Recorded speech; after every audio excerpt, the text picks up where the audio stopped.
For those of you who haven't seen the movie Moana, I'm about to ruin it for you.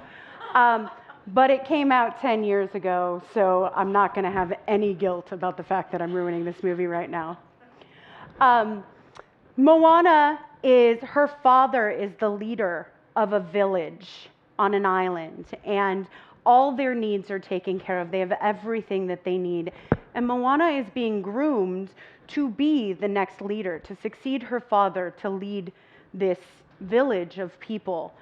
And they have everything. You know, why go out and seek deeper waters when we have all the fish that we could possibly need right here in the water that surrounds our island?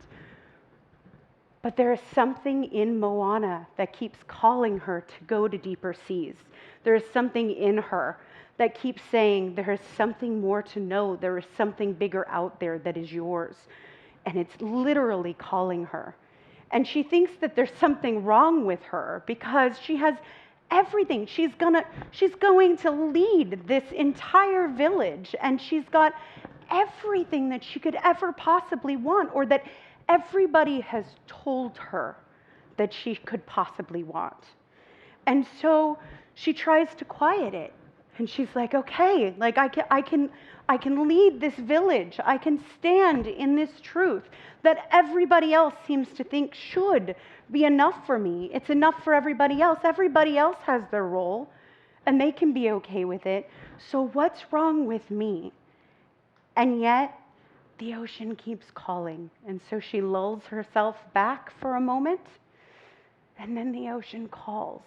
And she's standing at the edge of the ocean saying, why can't I just be content and happy where I am on this village, leading this village and why does this out here keep calling me? So does anybody remember what they wanted to be when they grew up? What did you want to be? One guess. A vet? Oh, she's living her truth. I love it. Not the example I was looking for. Thank you. All right.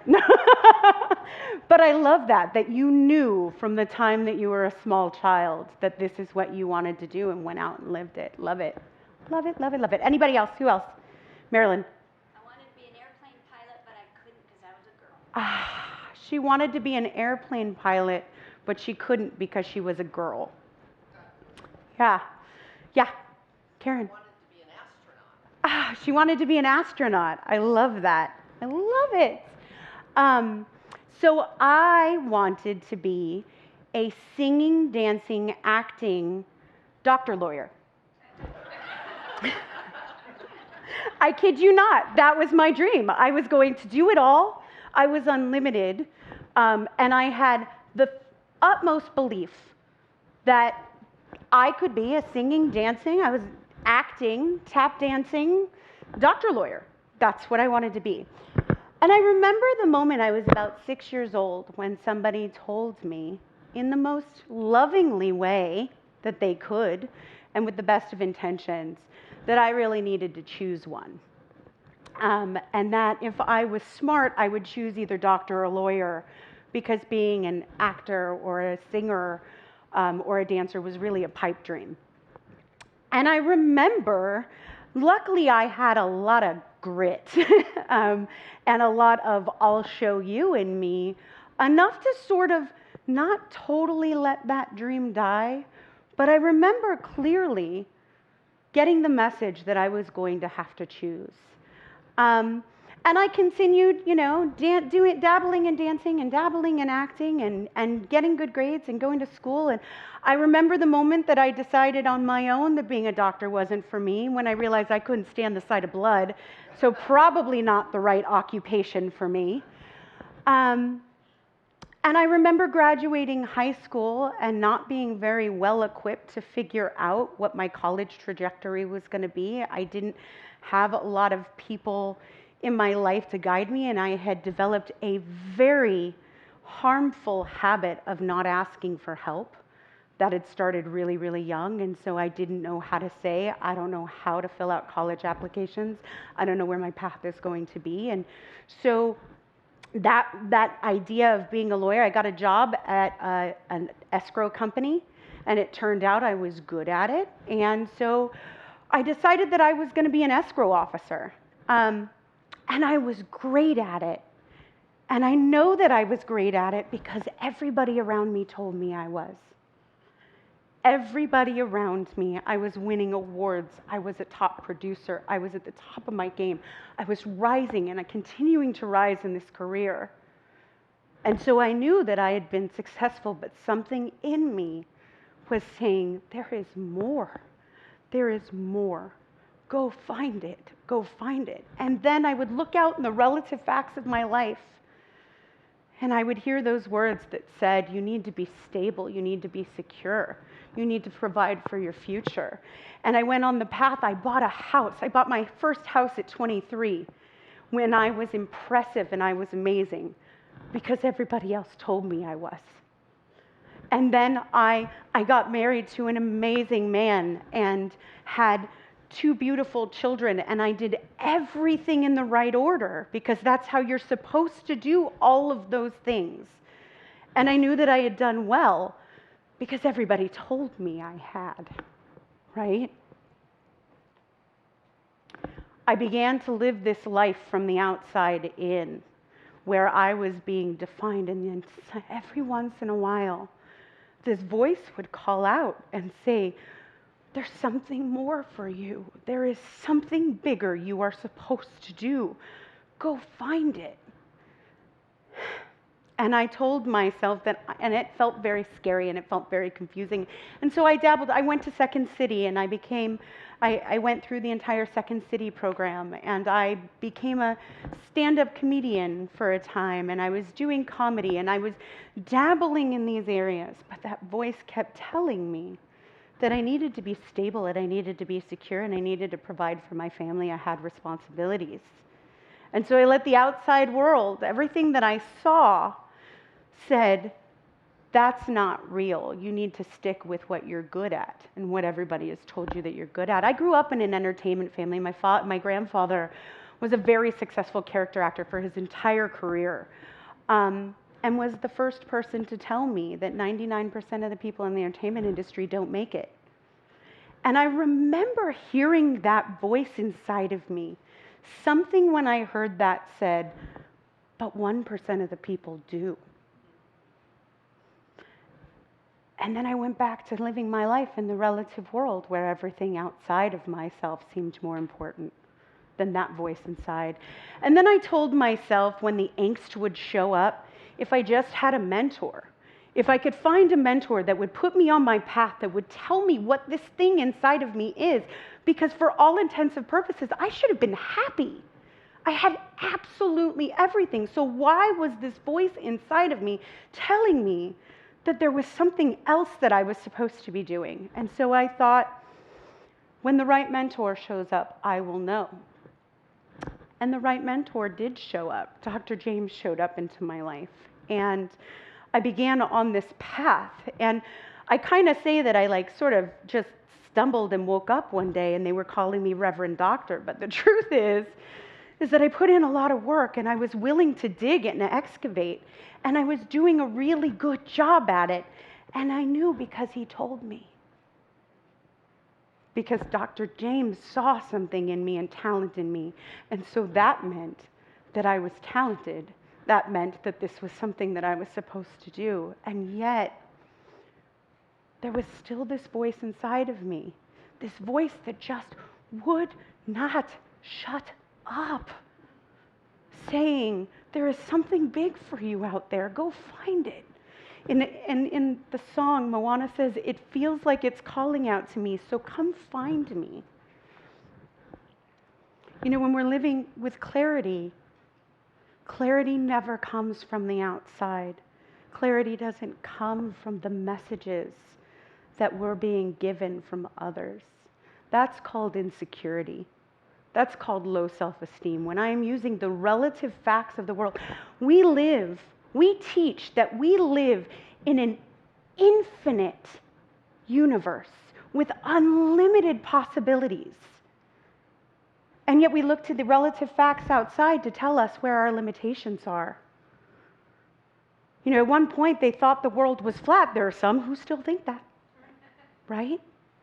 because we couldn't see what was beyond it and it appeared to be flat. It was only when we went out and decided to explore and to excavate that we were able to discover that it was actually round, right?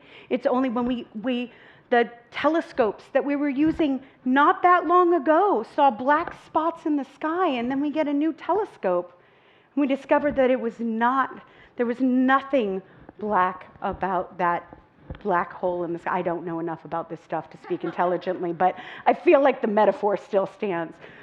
But then when they put that telescope on this black spot in the sky, there were galaxies, tons and tons and tons of galaxies. See, I stand up here on Sunday, and my mission, my goal is to inspire us to understand that we're unlimited.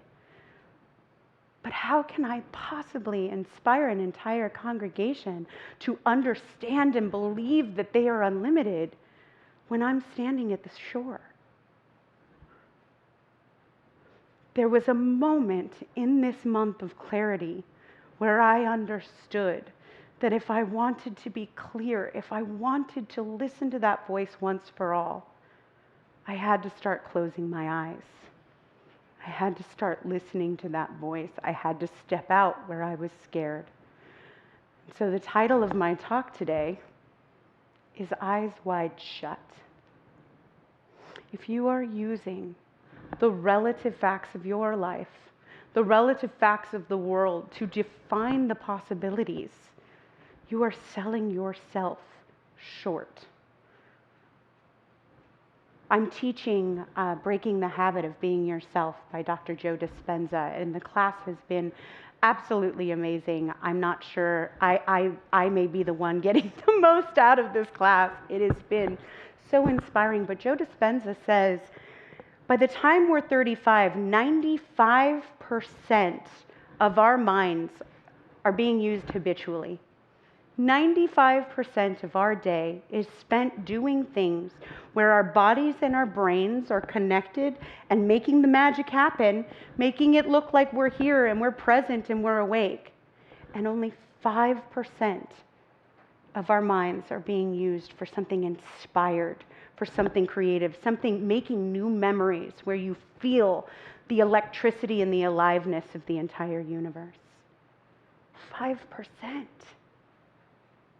So then we get into this pattern, right? Where I think what I think and I feel what I feel and I'm going on autopilot. And so we believe in mental equivalence, right?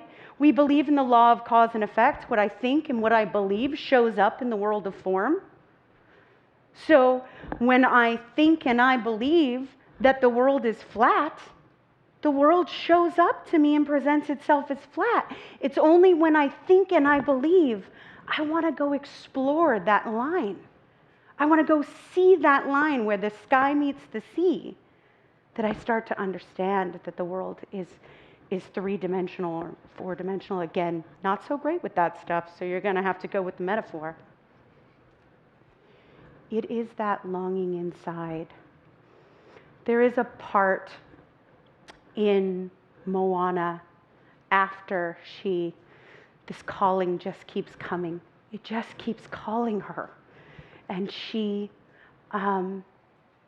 decides that she's going to go after it. She decides that she's going to go out to the sea. She's going to go sail to find Tafiti. And the ocean chews her up and spits her out. She's like, the ocean's been calling me. I've had this longing to get, and it's been calling me, and now it's problem after problem after problem, and like, maybe this isn't mine to do.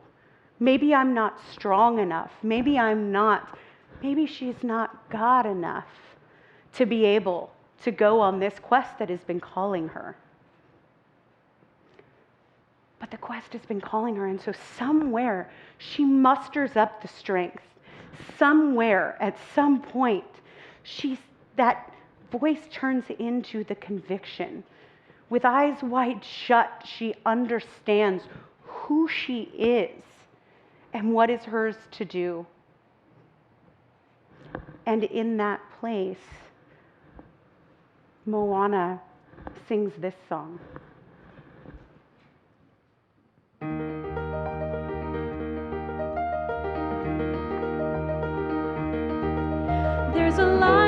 sky meets the sea and it calls me, but no one knows how far it goes. All the time wondering where I need to be is behind me. Soon I'll know the world unknown. Every turn I take, every trail I track is a choice I make. Now I can't turn back from the great unknown, where I go alone, where I long to be. See her lie in the night in the sea, she calls me. And yes, I know that I can go. There's a moon in the sky and the wind is behind me. Soon I'll know how far I'll go.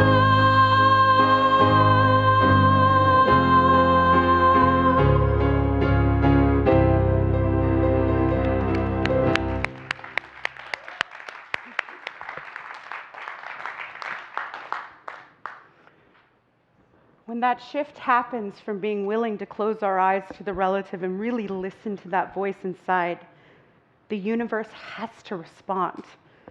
The universe has to answer because it has been literally waiting for us to come to that point. The world shifts to allow for the more when we are clear that we will not tolerate anything less. And so Moana goes on that mission. She saves her island and she finds those deeper waters. But more importantly, Moana finds herself. She finds that place inside where she knows who she is and she knows that anything is possible. That angst we feel inside comes from us trying to conform to a world that is too small for us.